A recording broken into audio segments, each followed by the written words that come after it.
I don't even know how to wrap my mind around it.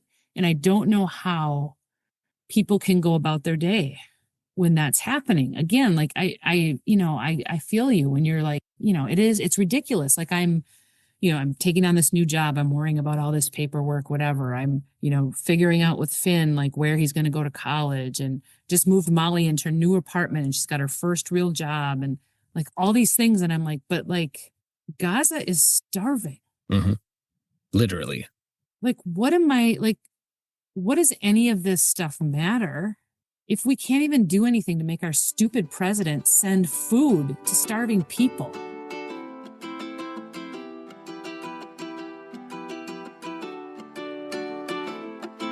Welcome to Deep Dive with me, Shawn C. Fettig.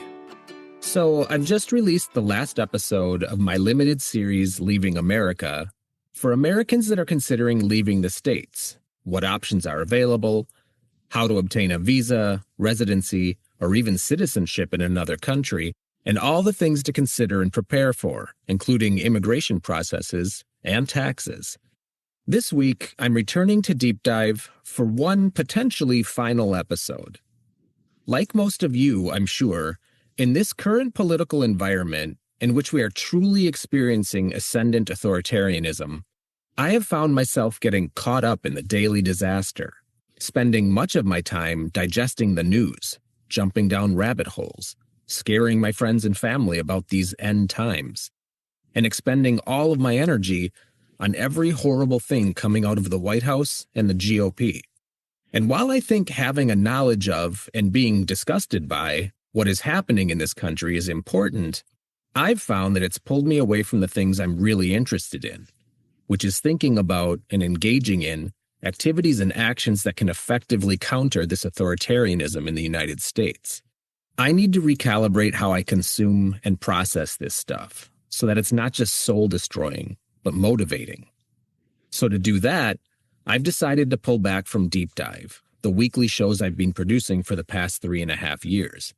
This may be a hiatus for Deep Dive, or it may be permanent. In the meantime, I am working on some limited series projects that I think are better suited to how I'm feeling and thinking these days, and hopefully will be of more value to you, the listener, than punditry and horror porn would be, focusing on effective strategies to counter autocracy, oligarchy, and authoritarianism, as well as what we, or our children, or our grandchildren, are going to be tasked with, rebuilding an American democracy. So I'm not disappearing for good. I'm just taking some time away, and we'll be back eventually with some stuff that I hope will contribute to a stronger and better democratic American future. Today, my guest is Deep Dive's first guest ever, and now last, friend of the pod and my personal friend, Dr. Sara Benesh, professor of political science, director of curriculum and governance, secretary of the college at the University of Wisconsin-Milwaukee. We discuss how the country has changed since Deep Dive launched, the state of the country now, how to process what's happening, and maybe some baby steps toward effective resistance to an authoritarian state. All right, if you like this episode or any episode, and despite the fact that Deep Dive won't be releasing anything in the near future, as I said, I am working on some other projects. So like, share, and follow Deep Dive with Shawn on your favorite podcast platform, and or subscribe to the podcast on YouTube to stay updated on developments. And as always, if you have any thoughts, questions, or comments, feel free to email me at deepdivewithshawn@gmail.com. Let's do a deep dive.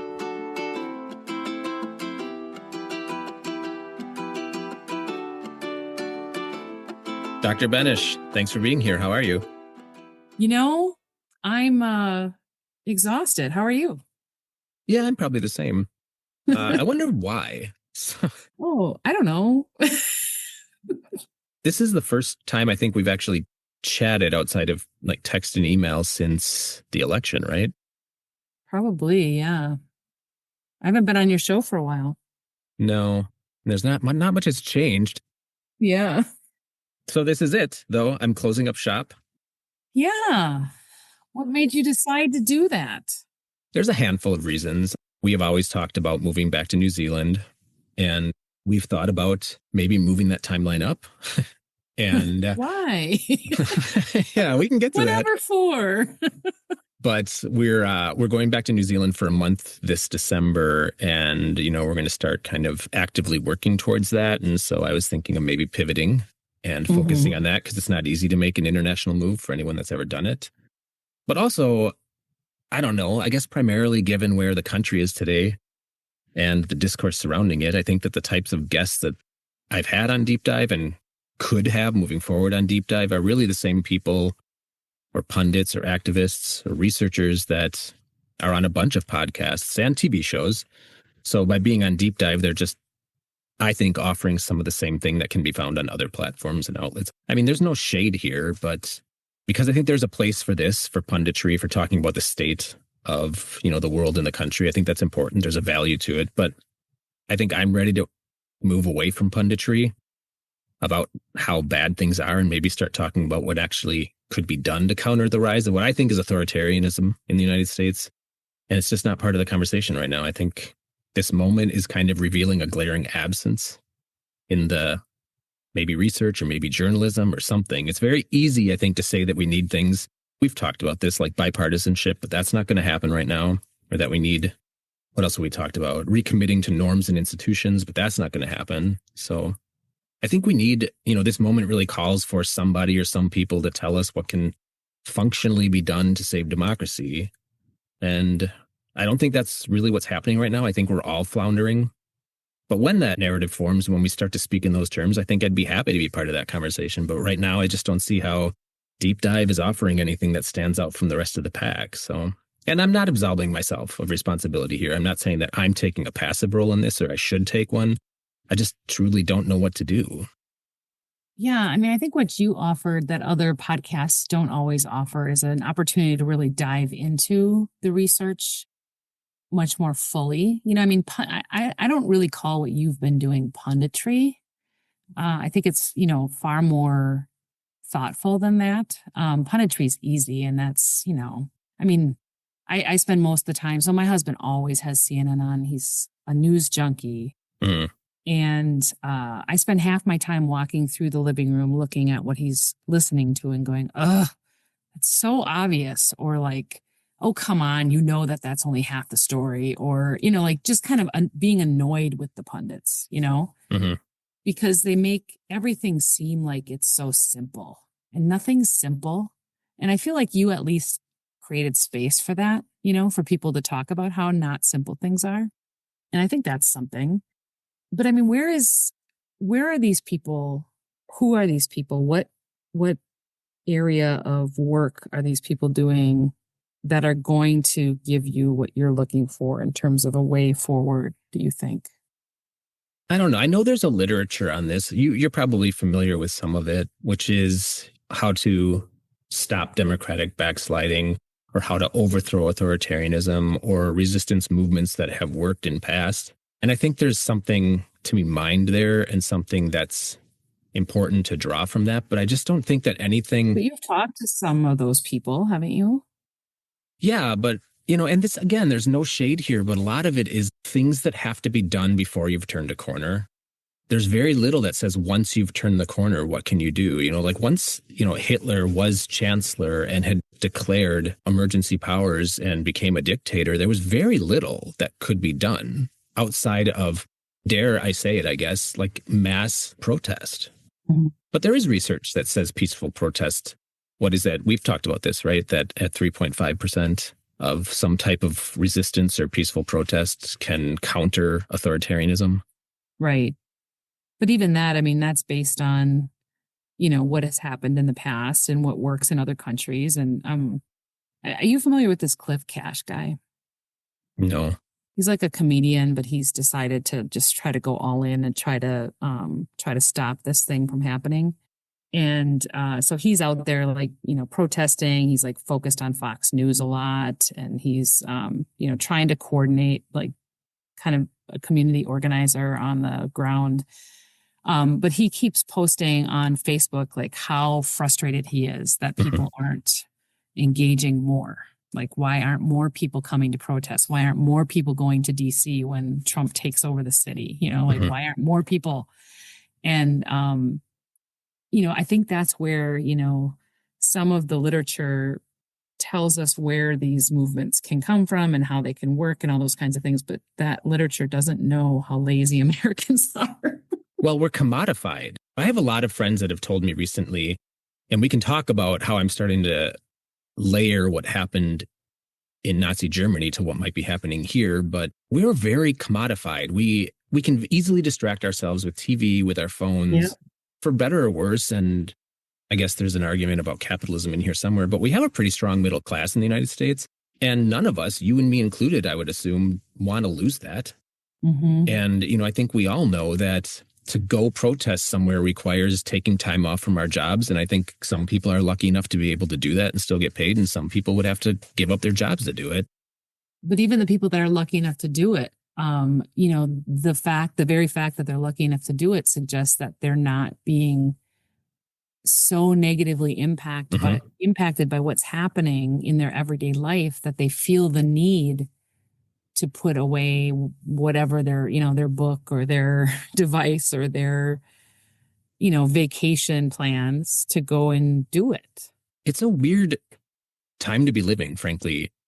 I consider it somewhat instructive if I could look at this only anthropologically, but I live with this, I would say, low level of dread every day, but I think it's getting to be a pretty high level of dread. But this weird dynamic, which is I'm not directly affected yet.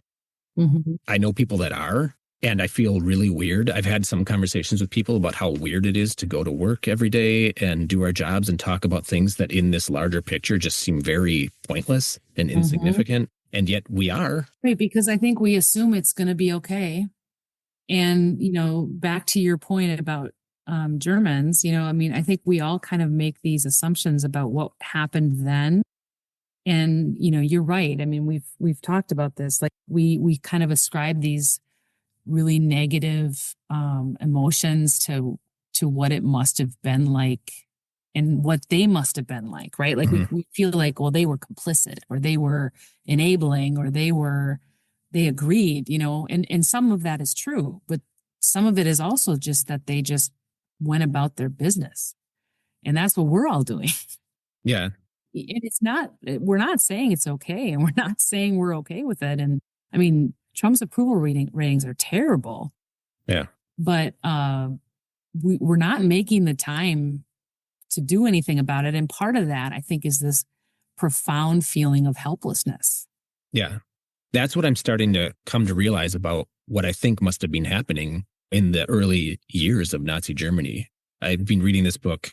I read this book called Defying Hitler by Sebastian Hafner.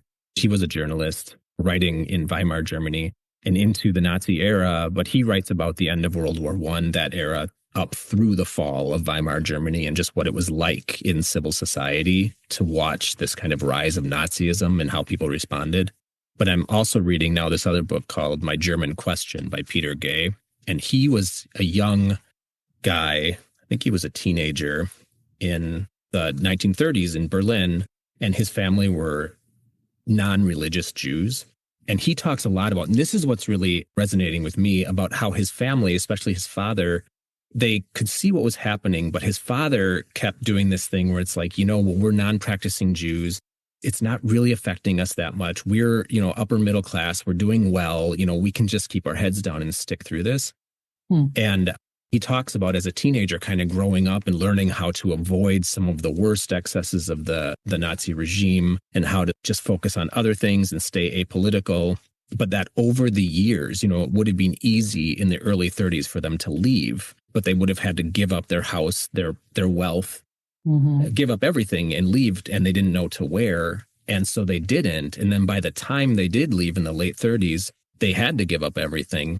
They had to leave everything behind. They had to rely on people to essentially use an underground railroad to get them out, and had to start over. And, to me, that's what I feel like is happening is, and I'm not advocating, I just did Leaving America. I'm not advocating that people should consider leaving, but there's this other maxim that came out of, I think, Poland, where Polish Jews, there's a story associated with this, but the end is those that were pessimistic survived because they saw what was coming and they took active measures to avoid it. Mm-hmm. And those that were optimistic died because they thought it would either pass or they could deal with it effectively, and they couldn't. And it just makes me wonder if that's the moment we're living through right now. And then every moment in history plays out differently. So I don't assume that this will play out exactly the same, but it does worry me. Mm-hmm. And what it would take from all of us is there have to be people that are willing to stand up. But those are the first, it's like the first wave of soldiers. Those are the people that the regime is going to take the most fierce action to send a message to the rest of us. So those are the people that are going to, potentially the people going to prison or being killed. Right. And that's why I think it was important early on with some of the protests that the crowds were mostly middle-class white people, right? That we could afford to protest because, the Trump administration isn't turning its head to us.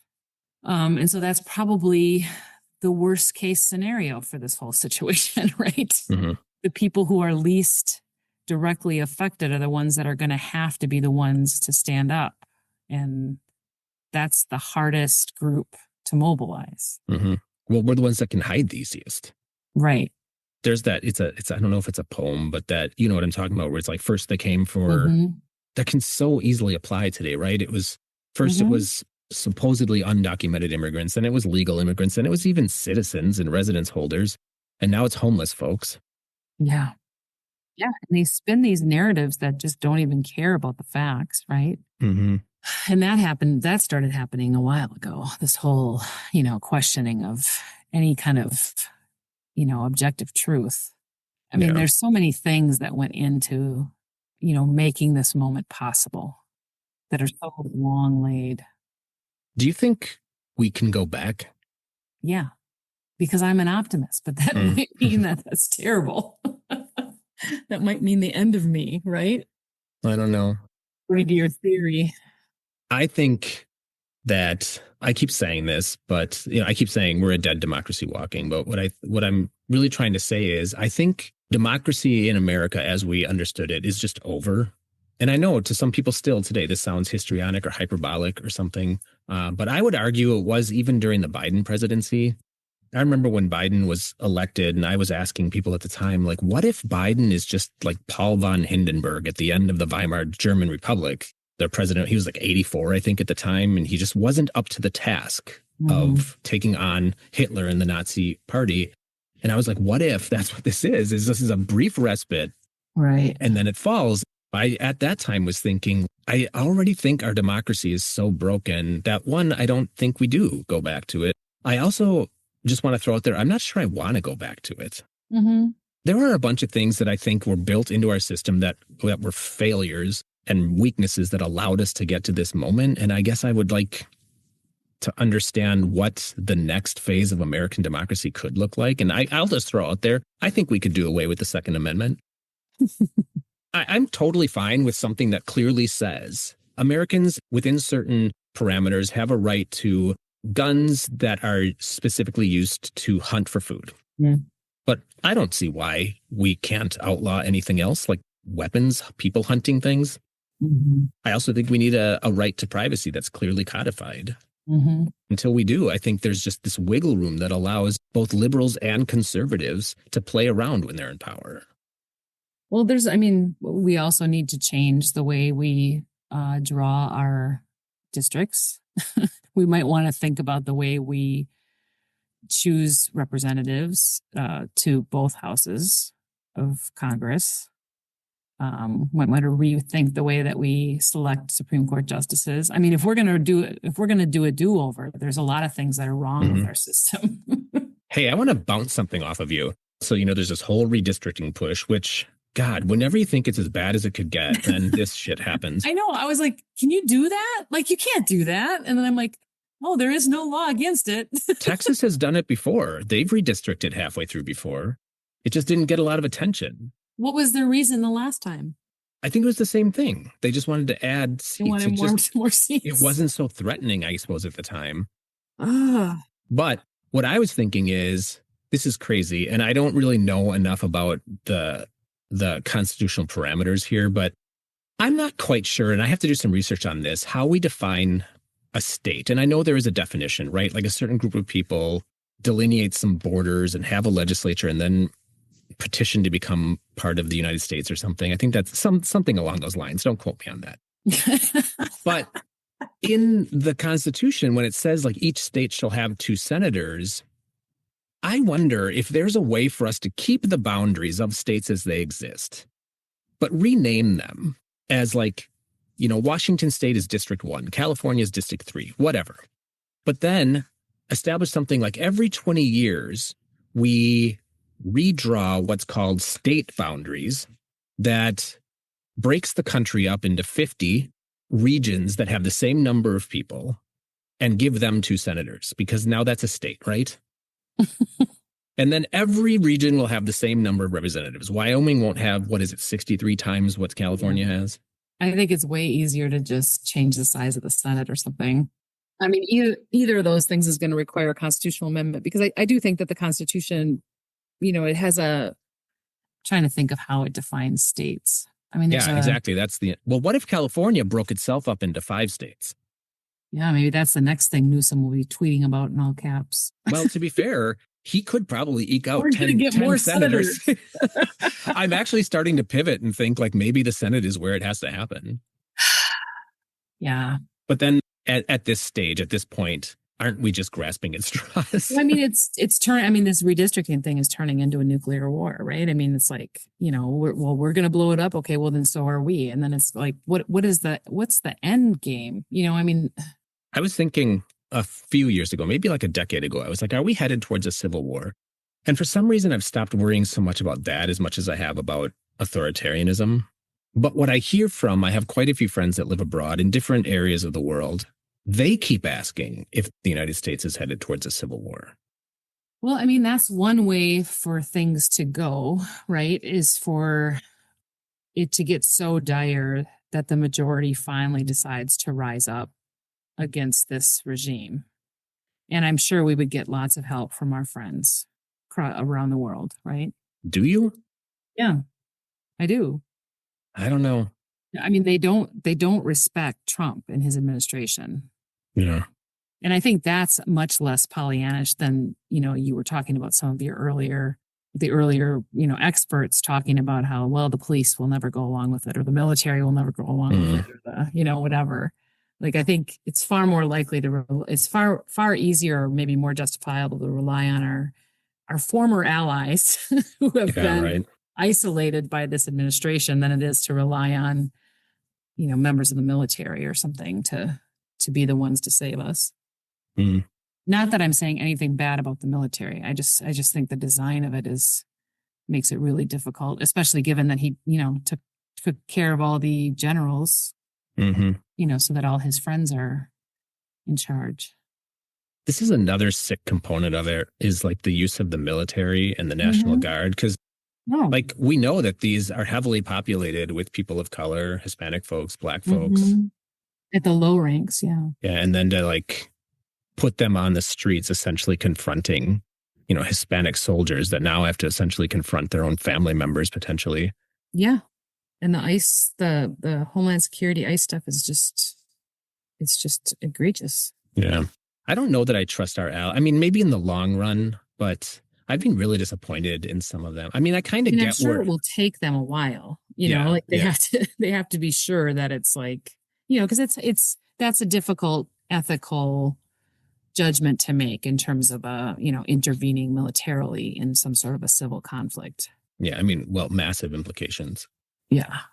I wish they would level up a little quicker. I understand that our allies, especially European, Canadian, they've really built their democracies around this idea of the allies that we have and the role that the United States plays and the institutions and the norms and the values that we hold. And so they're still playing that game, but I wish they'd kind of level up a bit faster and recognize that, like the tariff thing. Trump may agree to like 15% tariffs, but as soon as he wants something from you policy-wise, he's going to threaten that again. And so to me, it's like, just recognize that that's going to happen. Yeah. Well, that's the whole reason why we want the rule of law, is so you can rely on what a leader says or a threat that they make or whatever. And he's just like running amok on that. Yeah. And right now I feel like our allies have an opportunity to tell their people, look, this is going to hurt, but here's the foil for it, But like constantly trying to appease him, I think eventually my fear is that their own populations are going to get upset with them for the way that they're handling this. And that could enable the rise of the far right in those countries. Well, and they're already ascendant, right? I mean, it's not like we're the only country that has, shades of authoritarianism. No. Italy, Netherlands, the UK flirted with it, but then also France, Spain, Austria. Yeah, I mean, it's something that's happening. It's not a one-off kind of thing. What is it is it racism across the board? I honestly don't know. A lot of people say, well, this is about immigration and populism that's kind of rooted in a xenophobia. And I think these things are all true, but I think there's something deeper and more psychological about it. Like what? I don't know if it's just power. Like, is it money? Like, is that the bottom line driver of Donald Trump? I don't know, because when we talk about money, I think the people that really care, really, really care about vast amounts of wealth and money and how it moves are like these tech bros, Elon Musk. But I think like your average citizen, I think they say things like, yeah, I'm noticing that prices are rising. That's why I'm voting for Trump, right? But as soon as Trump's in office and prices are still rising, it doesn't bother them. No, it's not the voters. I'm not saying the voters are motivated by money. The voters, I think, are racist. Sorry. Agreed. Did I just say that out loud? I think I'm asking about Trump. Like, he doesn't, I didn't feel like in his first term, especially, that he particularly wanted the job of president. Right. Yeah. And so I felt like there had to be some other motivator. And I feel like for him, everything is money. Although I think he likes power, obviously. Yeah. And young women. Sorry. Ugh. There's something just so gross about the United States right now. Something? Yeah. What if somebody were to say, like, history will look back on this period of time and they won't be able to mention Trump without mentioning Hitler or Hitler without mentioning Trump? I mean, I guess it depends on what he does. I mean, Shawn, it's only been 8 months. I know. That's the scary part. I was actually thinking about that this morning. Okay, we're gonna get to a point where we're like, okay, we're 25% of the way through, maybe, right? But look what he's done already. I know. But like he has killed people through that ridiculous action he took on USAID. Yeah. Which potentially millions. Makes me, I can't even tell you how angry and sad. I don't even know how to wrap my mind around it.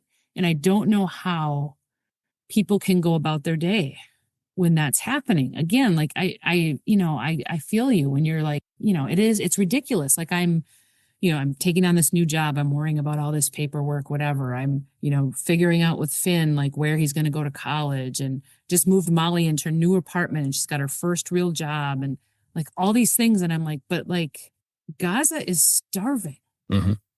Literally. Like, what does any of this stuff matter if we can't even do anything to make our stupid president send food to starving people? And destroy it instead of share it. There's something, it's not just cynical. To me, it's evil. It is the definition of evil. Yeah. Yeah. And it's not much different than killing people directly. Yeah. Yeah. Especially when you know that's what's happening and you're doing it deliberately. Step different, right? Yeah. It's it's 1 degree different. And they're even normalizing that when, they're confronted with people that have died in ICE custody or people that have had heart attacks while being arrested. The response from the administration is, well, people die all the time. Yeah. Hey, so in your field of study, how do you feel about the courts these days? Well, they took the case they have the opportunity, right, to take the case of gay marriage. So that's great. Everyone's like, oh, this case is it's so bad on the merits. They won't even take it. And I'm like, we sure about that? Why would you say that?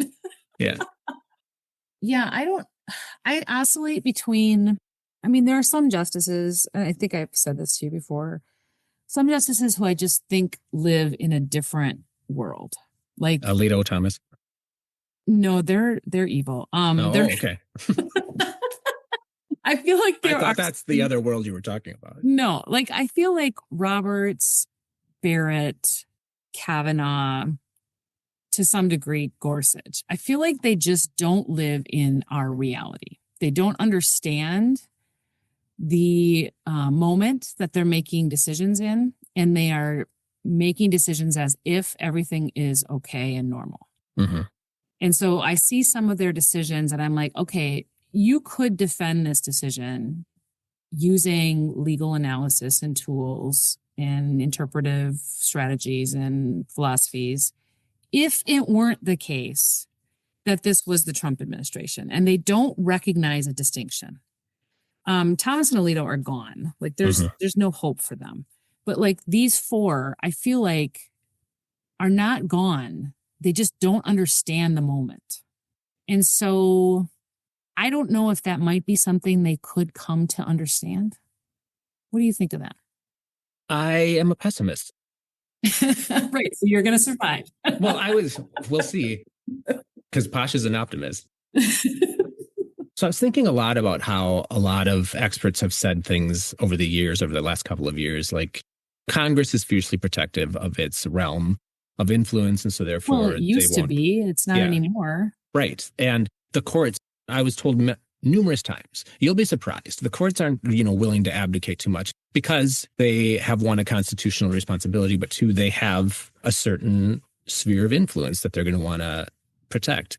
And that makes sense if you live in a logical world. But I think there's another logic to this, which is, what if they all just agree with the mission?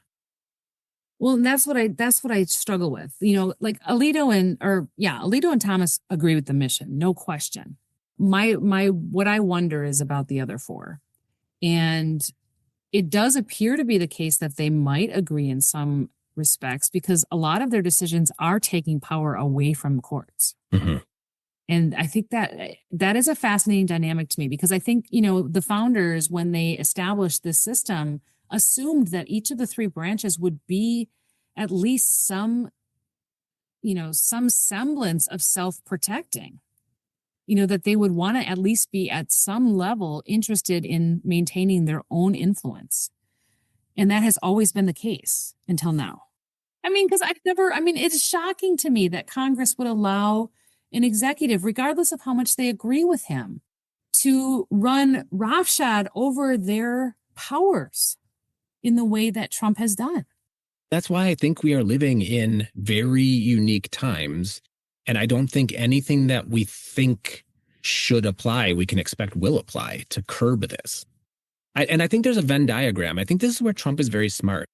There's a Venn diagram of what he cares about and what he knows conservatives care about. And I think what he does is he plays in their sandbox in such a way where he takes a lot of power from them, but uses it to give them what they want. Mm-hmm. And so their options are get what we want and let him do what he wants, or fight him on something we actually want. Yeah. If we win, we lose. We don't get what we want. Whereas the Democrats would definitely fight him. They would. Oh, you mean if they had a Democratic president? Right. Yes. Yeah. Agreed. But you kind of lost me when you said that Trump was smart. So I know. What do you hope for over the next couple of years? I hope so. I think where I have seen some hope is among my daughter's generation. I feel like they are more engaged than the average 18 to 25 demographic. I'm assuming it has something to do with Trump, but I don't know. Mm-hmm. But that group, I feel like they're coming in at the perfect time because I think my generation, our generation, are we in the same generation? Probably, yeah. Yeah. I feel like we maybe went too far with the very careful language and the adamant inclusion and the progressive whatever. And we alienated a lot of people for things that they maybe agree with. They just didn't agree with how militant we were. And I feel like these kids have those sensibilities, but they also understand that there's a way to advance them without being as in your face as maybe our group thought we had to be. Mm-hmm. And I think that has the potential to bring people on board that haven't been on board and might offer some glimpse of possibility. Well, I'll raise a glass to that. I do agree, though. I was also in spaces sometimes where I'm hesitant sometimes because I feel like in moments like this, it's like you're in or you're out. And so I want to be really careful about giving an inch to the whatever conservative movement is right now. Mm-hmm. But I definitely was in spaces sometimes where I felt like progressives were just unforgiving of somebody accidentally using the wrong pronouns or struggling, mispronouncing a foreign name or something, or struggling with understanding things, or and they weren't. It's not like they were being hostile. It was so far beyond their experience that they, you have to understand it's going to take people time, and I think maybe we weren't giving people time. I agree. That being said, I do think we all have agency, and at some point, you're choosing light or darkness. No doubt. I mean, and like, I don't understand why anyone cares what other people, want to do in spaces that are private, and I don't understand why people, think that people are, less than or more than based on who they love or how they live, Yeah. I mean, I don't understand that perception, especially from, the thing that I think makes me the craziest about this whole timeline is that, the big government people are supposed to be the liberals. Mm-hmm. And like these conservatives are like everywhere. Yeah. Also, it's weird to be the one that's like, well, states' rights. I know. Now I want states' rights. I also want a constitutional convention. Yeah. Yep. Yep. And you can't want that. I know. Yes. You know how bad that will be. Oh yeah. Right now it'd be terrible. And I also don't want to, I do and I don't want to redistrict ourselves into corners. I know. I don't want to live in that America, but I also feel like I don't want to live in the America where the only ones doing it are Republicans. I know. So it's just, the reality is I just don't want to live here. I mean, I understand that feeling. I also just think it's, it's a beautiful country. The wrong people run for office, Shawn. Well, it's not going to get any better. It will. It could. You know what I really have hope for is that Ohio, Maine, and North Carolina grow up a little in the next election and elect Democratic senators. That would make us 50-50. Mm-hmm. And like right now, Republicans are targeting like Minnesota. Like that's not a great map for them. No, but Minnesota was a lot closer than it's ever been. New York was too. And Wisconsin drives me crazy. I guess we'll see. We need more parties, probably. Probably Elon Musk will save us. That guy. I actually do believe that we need more parties. Oh, we for sure do. It's it can't just be the crazy nut job starting parties. Yes, we for sure do, because no one likes the Democrats or the Republicans. And I think we can all agree on that. Yeah. Okay. For the final time, what's something interesting you've been reading, watching, listening to, or doing lately? Oh, God, all I've been doing is this onboarding for this new job. Let me think. The Bear. Oh, do you like it? Oh, God, I love that show. Oh, I do not. But tell me, go ahead. Is it too chaotic for you? Yes. Oh, I love the chaos. I think it's hilarious. Huh. And I love the writing, and I love the characters, and I love cooking. I love cooking shows anyway. Oh, I just eat that family drama right up. Oh, wow. I watched one episode and I was like, if this is like, I can't do it. Oh, and some of them are way worse. Did you watch the first one, like the pilot? Yes. Oh, God. If you could ever stand to invest in it, wait till you get to the Christmas episode. Is that the one with the mom? Yes. Okay, yeah, I've heard a lot about that one. Oh, I love that show, Shawn. Is it a comedy? No, God, no. I don't know why it's in the comedy category. That's crazy. Yeah. I mean, there are funny things about it, sure. But like, I mean, there's like all kinds of mental health issues, Mhm. Tons of family drama, but like so much love. It's just, it's such a good show. Well, that might be part of the reason I didn't like it, is because I was really like, what's the fun? Is this what kids find funny now? No, it's not a comedy. I would never categorize it as a comedy. All right, Dr. Benesh, thank you for contributing over the last almost 4 years. I appreciate it. And of course, we'll stay in touch, but nobody else listening will. It's it's been super fun. And then that's good for the audience because they won't have to listen to me giggle all the time. It's what added to it. It's the only thing of value. Let's just have a podcast with Sara giggling.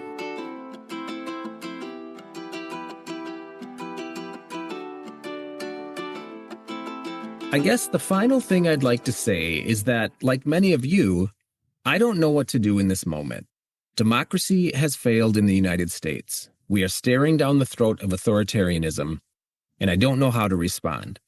There is a collective action problem. It takes all of us demonstrating, boycotting, hurting, frankly, to really make a difference, to disrupt the chain of events. But we're all afraid, and/or angry, and/or self-interested. I can't tell you how often I've heard from my progressive friends, well, this isn't really affecting me right now, so I'm just going to keep my head down. And I guess we're all aware, theoretically, that burying our heads in the sand is not a solution to authoritarianism. But in practice, we are experiencing what it must have been like for society, for families, for individuals in the early days of Nazi Germany, when Hitler consolidated power, increased pressure, cracked down on undesirable people. It was probably easier to just keep their heads down and hope that it wouldn't impact them, at first anyway. It's easy to scorn that mentality, but living through this moment in the United States, I guess I'm beginning to understand it, but I'm not comfortable with it. So I want to spend some time thinking about how to counter authoritarianism effectively, how to implement strategies to this effect, and how to rebuild America. And maybe we shouldn't be looking to Nazi Germany to help us understand this moment, but rather the founding parents and the ways in which they galvanized a diverse public to throw off the yoke of authoritarianism and build something more free and more democratic.